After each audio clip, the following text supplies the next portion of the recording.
Isso é verdade. Por exemplo, uma coisa que eu percebi que é da política sorrisense. Por exemplo, há uma dificuldade em se dividir o palco. Eu percebo isso aqui, né? Eu quero o palco, essa decisão importante tem que ser eu. Essa ação tem que ser eu. Inclusive, o prefeito chamou de espetáculo político, né? E como eu acompanho, né, a gente percebe algumas coisas que acontecem, que vem acontecendo aqui em Sorriso, que tem atrapalhado a cidade. Esses dias eu falei com o Ari, talvez o senhor vai ter que agir mais veemente em algumas áreas do município para mudar esse quadro, porque é um cenário novo, né?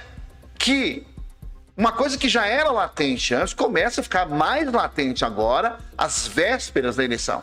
Decisões que poderiam ser tomadas em um grupo maior. Não, eu bato no peito e vou com os dois pés no peito, porque tem que ser eu que tenho que agir nessa situação. Então, isso. Como é que você enxerga esse tipo de situação que vem se tornando latente aqui no município? Como é que você enxerga isso? Primeiro, eu acho que as coisas devem ser mais bem definidas na questão de que o que você falar de manhã tem que valer à tarde. E às vezes acontece isso dentro do cenário político. Uma pessoa fala que não vai e depois ele acaba indo. Então, é necessário ter um entendimento e um posicionamento para saber exatamente o que cada um quer aqui. Qual é o espaço que cada um quer ocupar. Entendeu? Então, é necessário ter essa definição. Com isso, vai ter uma coisa mais clara para saber quais serão os acordos de apoio dentro dessa estrutura política.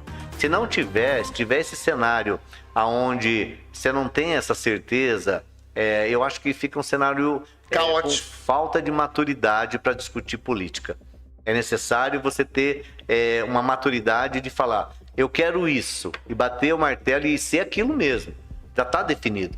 Mas essa oscilação de uma hora eu quero, hora eu não quero, não sei se eu vou, ou se vou pensar, dentro do cenário político causa essa incerteza e isso não traz uma união política. Então, um cenário hoje assim, eu quero ser tal coisa e eu vou ser, vocês gostando ou não. E não é, o jogo não funciona assim, né? Não funciona. Falando para você um pouquinho mais de conhecimento político, desde o início da política lá na Grécia, esse cenário já existia e não vai deixar de existir nunca. Sim. Porque os estudos apontam que o ser humano ele é egoísta por natureza. Esse é o que realmente acontece quando se fala de ser humano. Tem uns mais, tem outros menos. Geralmente, as pessoas se preocupam muito com o próprio umbigo. Então, ele vai lá, eu estando bem, então, né, aí ele não se preocupa.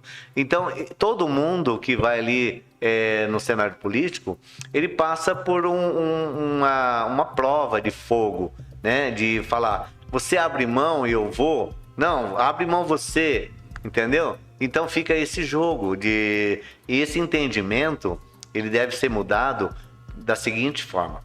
Eu acho que antes de se tomar uma iniciativa para saber quem vai querer ser candidato a alguma coisa, eu acho que deveria ser feito através de pesquisa para poder, de fato, ter um norte de quem realmente tem uma probabilidade, uma aceitação dentro da sociedade para realmente ser um representante daquela população. Sim. Então, acho que já diminuiria muito esse ego, né, e esse cenário aí da pessoa querer não abrir mão e falar, eu vou querer ser, e aí acontece essa pulverização, e precisa fazer essa união de uma forma mais inteligente, mais com maturidade, para poder, de fato, escolher nossos líderes políticos. Queira ou não, quem vai estar ali, eu acho que a população não deve votar em pessoas que é apenas carismático.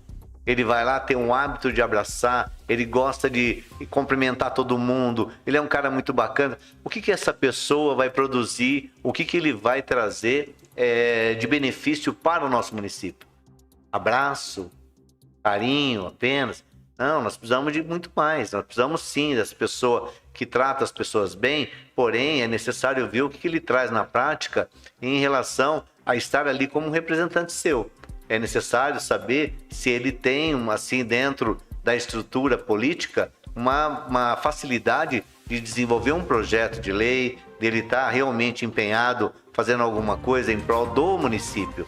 Não apenas votar em alguém porque ele vai lá e fez um churrasquinho. Que gente boa. Ou porque é gente boa, ou ele é muito conhecido. Não é esse o propósito de a gente escolher o representante político. Então fica a dica.